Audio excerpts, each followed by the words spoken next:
So when you Sorry. say, you want to force people to reckon with this and force elected to would give lip service to this stuff and, on paper support the Medicare for all bill, you want to, force them into a more active position. Does that mean something like, the force the vote moment where you'd say potentially withhold your vote for Nancy Pelosi as Speaker of the House if that were to come up or something similar to what were to come up, or withhold your vote for some other piece of meaningful must pass legislation, the way that some people were advocating that squad members withhold their vote for the COVID relief bill until $15 minimum wage was included in the bill. Is that the kind of strategy that you think you'd be comfortable with as an elected? Because I think absent those sorts of opportunities, it's been a struggle, I think, for other very well-intentioned electeds like Cori Bush to really make their policy preferences known or do anything about them despite feeling very passionately about them and being very committed to them. Right. Well, when we talk about that, there needs to be, first of all, the more that we get in, the more power you have. And I'm not saying that's the only answer. That's one of the steps. The other step is also we need to start being better at strategizing. If you're wanting to do something like force vote, I think there needs to be a lot of strategy and talking behind it. And I think the quickness of that decision was, pretty hard to like strategize through. But I am definitely for holding the line. I bring this up a lot. I'm running against a complacent status quo corporate politician who just shows up to vote and is not out there fighting. And when I talk about fighting, I'm talking about holding the line. Republicans are very good at this. They'll come in and make their demands. They won't pass stuff. They will get what they want. They're very good at it. And I was very pleased to see with the Build Back Better that the progressives as a whole actually held the line. We need to do more of that. Like, we're not going to give you this infrastructure bill that we know you want unless we get X, Y, and Z. We've not been able to get everything in X, Y, and Z that we wanted in the Build Back Better bill, but at least we could have gotten something if Democrats as a whole and the progressives, as a whole, would have held their place. We could have forced a vote on this. We need to have more of that. So I am definitely in that mindset that, listen, I'm not going to Congress just to sign on to any old bill. I'm not selling out my soul just to appease everyone. I'm going there because I knew I made a promise that I would make a difference. That is a sacred promise to me. And I will go there to fight. This is not about seniority. I mean, if I was about, prestige and stuff, I could just stay to CFO. This to me has been about a fight to make sure that we're going to get the legislation we need. That is difficult. I mean, I know it's difficult, and I'm not in Congress now, so I'm it's easier, I guess, to say from this side. But for me, this is very, very personal, and I know that's what I'd like to join and help solidify and push, our members to actually stand united and start drawing our own lines. So Senator Turner has said after her loss that progressive allies of hers that had endorsed her in her last race were threatened to not endorse her this time around. There's no specifics about what the threat was or who specifically she was talking about, but we know, for instance, that Cori Bush endorsed her last time. I saw Cori Bush at an event featuring Nina Turner and several other Black female candidates, offering her support, helping, encouraging the crowd to support the candidates. She was the only elected who showed up. And I remember appreciating that moment. And then I was confused when a few weeks later, the Progressive Caucus endorsed Shontel Brown, and we all know how that story went. Additionally, progressives see things like that happening. They see someone like Cori Bush, who obviously has a great deal of affection for and a commitment to the ideals that Nina Turner was running for, ultimately declined to speak out in that moment and talk and endorse her despite the congressional progressive caucus's endorsement of her opponent.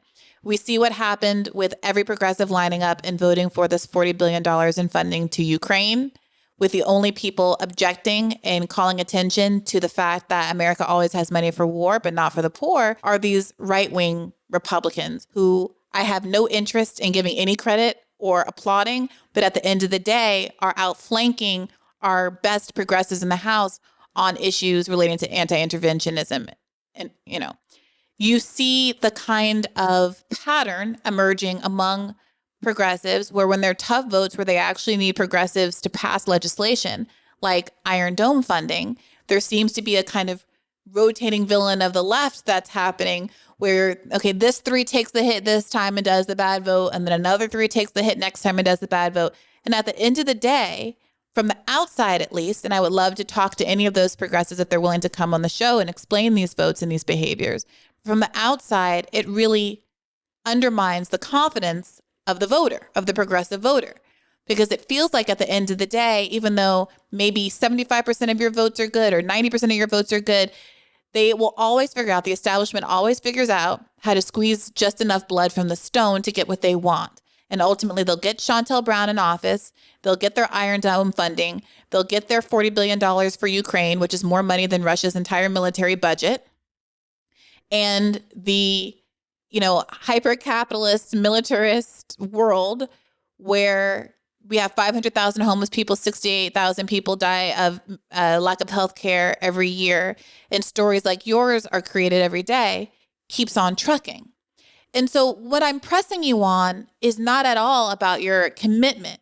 It's this fundamental question that people are pondering, which is commitment enough when we've now seen over the last 4 years a demonstration of how good the establishment is at undermining even those people that have the best values and the deepest personal commitments to their ideals. Mm-hmm. Again, I can understand the frustration. And, when it comes down to electoral politics, we're talking about, a very small handful of people versus how many people are, in Congress. And to me, it's not either or, it's got to be both. We have to, I go back to this again, we have to increase the power of the people that are there in numbers and start gaining some of that power, have enough that if you vote away, that, you will get, some pushback, blowback on, do you have enough votes to actually stop the legislation? Well, yes, that's the whole point, that the squad members, because of the narrow margins in the House, could have stopped anything. They could have held up Biden's agenda as completely as Manchin and Sinema could have. Not in every instance, because there were some cases where Nancy got some Republicans to cross the line. But for things that I would argue Republicans were very unlikely because of political blowback to vote for, like a Republican was not going to vote for Nancy Pelosi to become Speaker of the House. If they did, I would love to see that happen and let that person then suffer the electoral consequences. And maybe that's an opportunity for a Democrat to get that seat, right? But you don't get those kind of opportunities unless you force people into those situations. Mm-hmm. So I guess my question to you is, I understand that there is an argument that forced the vote happened too quickly. I can't really debate that. My impression from talking to folks that have heard from electeds is that they were caught off guard, but mostly because they decided to believe that it was coming from a source that they didn't like. And because they didn't like Jimmy Dore, they were suspicious of it and didn't act quickly enough and pay attention to it quickly enough because of their own bias about the messenger, which, feel how you want to feel about him. It's a little frustrating as someone who was part of that movement, along with Cornel West and Crystal Ball and Kyle Kalinske and Richard Wolff and any number of respected individuals, that our voices would be ignored. But let's just accept that happened too quickly. Next time around, people want to know, what is your approach to dealing with Nancy Pelosi, who clearly has everybody over a barrel? Would you support her again as Speaker of the House? I've always said that my votes will never be free. And so I was asked this the other day on a talk show here locally in Las Vegas, and not if she's not on board with what my agenda is. And so I can't I cannot in good conscience vote for someone who is not going to be supportive in pushing forward the whole reason why I'm in Congress, why I'm even in politics. And that is for healthcare and for Medicare for all. And so, again, that's my place on it. And where I come from, I have a lot of experiences that are very relevant. And one of the reasons why I think I really would be an added benefit in Congress, I'm not just only a grieving mom. I've also had the financial backing. I know how to speak to businesses. I think that's one way that we have not done well at is communicating how Medicare for all would benefit small businesses and medium-sized businesses, right? Because a lot of people aren't persuaded by the moral high ground of it, right? They want to know about the dollars. So that's another thing we need to be doing. But I also bring, an active duty military spouse. My husband's currently serving, and I'm anti-war, anti-interventionist, 100% of the way. And when I talk about Ukraine, it's very scary to me that I hear people saying that we are already at war. These are people that have no skin in the game, do not comprehend what that means. We're not talking about another Afghanistan that is decentralized and is run by tribal elders. We are talking about a country that has nuclear weapons. And all it takes is one NATO person to get hurt, killed, and we could find ourselves in the midst of war. And I am not someone who's going to be pro anything military industrial complex. So I understand the frustrations, and that's where I go back to, we need to have people with different types of lived experiences and pushing in Congress. I can't speak for other people who are in Congress right now, but that is how I plan to use my voice. And I think that's necessary. I don't know that we have any progressives that have any kind of military right now in Congress or have any skin in the game. And the minute that they go into talking anything against military, well, you're anti-military, anti-American. It'd be very hard to say that. Well, they called Tulsi Gabbard a traitor. Married to my husband for 13 years. Things happen. Right. But, is that to say, did you disagree with the choice of all of these squad members? Every Democrat voted for this $40 billion to Ukraine. Would you have voted differently? Mm-hmm. I'm not in Congress right at the moment, but from the outset, I will not be someone who's voting for funding unnecessary foreign conflict that could lead us into World War III. And here's the thing: if we're going to be funding the military-industrial complex, if they're going to force this, at the very least, what are you going to give back? And how are you?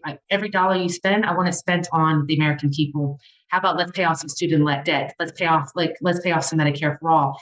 You want this? Let's talk. Let's communicate. But again, I think it takes all of us bringing different elements and different experiences and lived experiences into Congress to help form a stronger, more cohesive, progressive unit. And that's what I hope I can bring into this.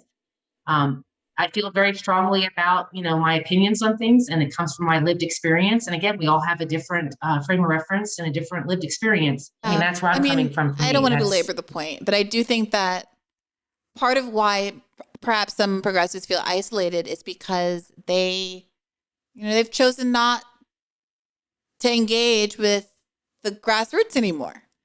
They don't want these kinds of questions. I understand there's some people who have an approach or a tone that might seem off-putting to folks, but I don't think, I hope it comes across that what I want good outcomes for you, and that I like you, and that I am rooting for you, as Tyra Banks would say.